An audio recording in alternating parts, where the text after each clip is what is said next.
ஒரு ஆண் வந்து எனக்கு எதுவுமே வேண்டாம், நான் உங்களை கல்யாணம் பண்ணிக்கிறேன்னா மேலே எங்கேயும் பார்க்கலாம். என்னடா இவன் வரதட்சணையே வேண்டான்றான், இவனுக்கு ஏதோ நோய் இருக்குது. ஆடம்பரமாக உங்ககிட்ட பைக் கேட்டால் அவன் நோய் இல்லாதவன், ஆடம்பரமாக ஒரு 50 பவுன் கேட்டால் அவன் வந்து நல்லவன். ஆனால் ஒன்றுமே வேணாம், உன் அவளை மட்டும் கொடு எனக்கு, நான் ராஜாதி மாதிரி வச்சு காப்பாற்றுறேன்னு சொல்கிறவன் அவனுக்கு ஏதாவது நோய் இருக்கான்னு சந்தேகப்படுறேன். அவன் எளிமையை தேடுறான்.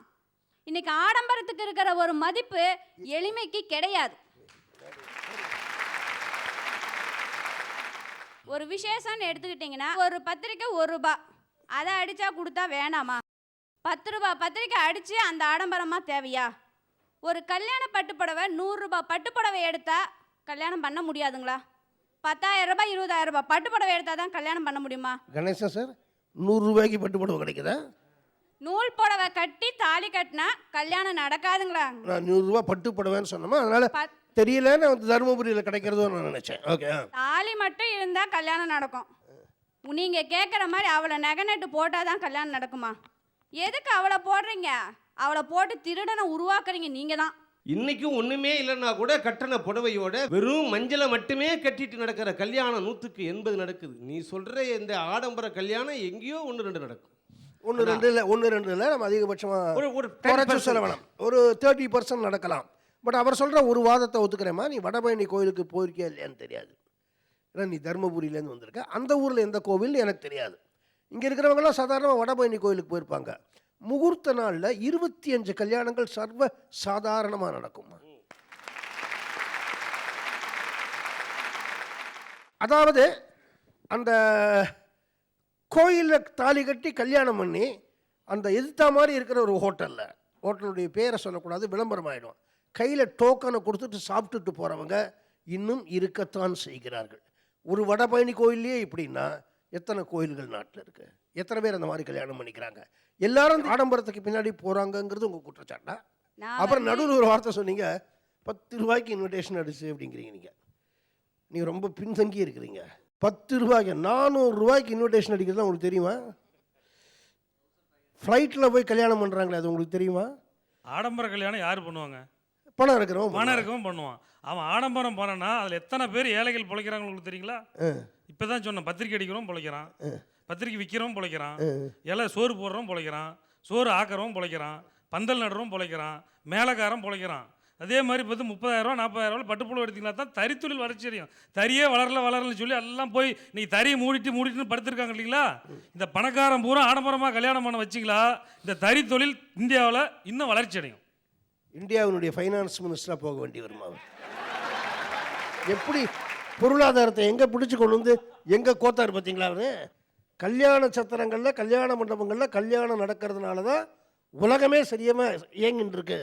ரொம்ப சூப்பர் ஐடியா சார். கல்யாண வீட்டில் சாப்பாடு போடுறாங்க, உங்கள் வயிற்றுக்கு என்ன தேவையோ அது போட்டால் போதாதா?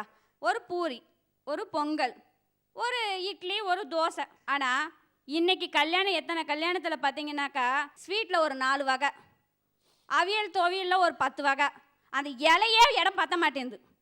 எதுக்கு இவ்வளோ ஆடம்பரம்? அதில் எவ்வளோ வேஸ்ட்டாக பண்ணிட்டு போகிறான்? இது இல்லாத ஒரு குழந்தைங்களுக்கு அந்த நாள் வருது இல்லைங்களா? எத்தனையோ அநாத ஆசிரமங்கள் இருக்குது, அவங்களுக்கு ஒரு நேரம் சாப்பாடு போய் கொடுக்கலாம் இல்லையா? இவ்வளோ ஆடம்பரம் எதுக்கு? நல்ல அருமையான ஒரு கேள்விண்ணே. ஆனால் இது எதோட மோதுதுன்னு நீங்கள் பார்க்கணும்.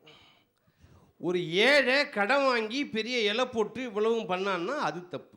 ஆனால் நீ போடுற இலை போட்டு சாப்பிட்றான் பார், அது பணத்தோட மோதுறதுனால நான் பணக்காரன்னு காட்டுற திமிரால நடக்கிற ஒரு சில கல்யாணமே தவிர எல்லா கல்யாணமும் அப்படி இல்லை தாய். நீங்கள் ஒன்றும் வேணால் ஒரு பெரிய 7 அடுக்கு மாடி வீடு கட்டுறான்னு வைங்களேன், அந்த வீட்டுக்கு சொந்தக்காரன் காரில் வந்து இறங்குவான், இந்த வேலை செய்கிற கொத்தனாரும் சித்தாலும் நல்ல மீனும் கறியுமா சாப்பிடும் அப்படின்னு. அந்த கொத்தனார் கேட்குறான் வீட்டுக்காரர், நீங்கள் சாப்பிட்றீங்களான்னு. நீங்கள் சாப்பிடுங்கம்மா, நமக்கு கேவுரு கஞ்சி உப்பு போடாது இருக்குது. இதுதான் இவன் நிலைமை. உங்களுக்கும் எனக்கும் சாப்பாட்டுக்கு பிரச்சனை இல்லை.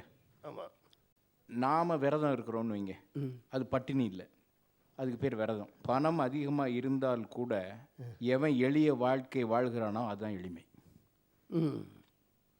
ஏழை வாழ்கிறதுக்கு பேர் எளிமை இல்லை. மறந்துயா அவன் 2 வேளையோ 1 வேளையோ சாப்பிட்றது எளிமை இல்லை. எளிமை என்பது எல்லா வசதிகளும் இருந்தும் அவன் அதை புறக்கணித்து விட்டு எளிய வாழ்க்கை வாழ்வதுதான் எளிமை. நான் கேட்கறது அந்த அம்மாவனுடைய அந்த கவுண்டருக்குள்ளே வரணும். ம், ம். அவங்க என்ன கேட்குறாங்க, இப்படிலாம் பெரிய இலை போட்டு பதார்த்தம்லாம் நிறைய வச்சு ஏன் கல்யாணம் பண்ணுற, இப்படி ஏன் விரயம் பண்ணுற, அதானம்மா அவங்களுக்கு. ஆமா, அவங்க கேள்வி அதான். அதுதான் அது சரியான கேள்வி தானே. கொஞ்சம் யோசிச்சு பாருங்க. பணக்கார வீட்டில் ஒரு நிமிஷம் செல்வராஜ், சும்மா ஆர்கியூ பண்ணக்கூடாது. அவங்க சொல்றதுல ஒரு நியாயம் இருக்கு. அது வேஸ்ட் பண்றாங்களே, அது பணக்காரன் வேஸ்ட் பண்ணானா ஏழை வேஸ்ட் பண்ணானே. Waste is a waste. அதை ஏன் பண்றீங்கன்னு கேட்குறாங்க. ஆனால் அது இலையில இருக்கிறது வேணால் வேஸ்ட் ஆகலாமே தவிர, உங்களுக்கு இப்போ ஒரு ப்ரொசீஜர் வந்திருக்கு, உங்களுக்கு தெரியாதுன்னு நினைக்கிறேன். இந்த மாதிரி கல்யாண மண்டபங்களில் கல்யாண நட்சத்திரங்களில் இவ்வளோ பேர் வருவாங்கன்னு எதிர்பார்த்து சமைப்பாங்க. அது ஒரு கால்குலேஷன் போட முடியாது இல்லையா? அப்படி ஆட்கள் வர முடியாமல் போச்சுன்னா உடனே அந்த அந்த அந்த சாப்பாட்டை ஒரு அனாதை ஆசிரமங்களுக்கு கொண்டு போய் கொடுத்துருவாங்கம்மா. அது அவங்க தர்மபுரியில் இருக்கான்னு தெரியாது, மெட்ராஸில் அது ரொம்ப பாப்புலர். இது வந்து வீணானா தான் அந்த அநாத ஆசிரமங்களுக்கு கொடுக்கணுமா? தவறாக நினைக்காதீங்க. அப்படி சாப்பாடு போடுகிறவர்கள் கூட ஆடம்ப திருமணம் செய்கிறதுக்கு முன்னாடி அனாத ஆசிரமத்தில் சாப்பாடு கொடுக்கறதுக்கு ஏற்பாடு பண்ணுறாங்கம்மா. இங்கே ஒரு 5000 பேர் சாப்பிட்றாங்கன்னா அங்கே ஒரு 5000 பேர் சாப்பிடணும்னு நினைக்கிறாங்க. அதற்கு பிறகு சாப்பாடு வேஸ்ட் ஆனாலும் வேறு இடத்துல கொண்டு போய் கொடுக்குறாங்கன்னு தான் நான் சொன்னேன். புரியுதா?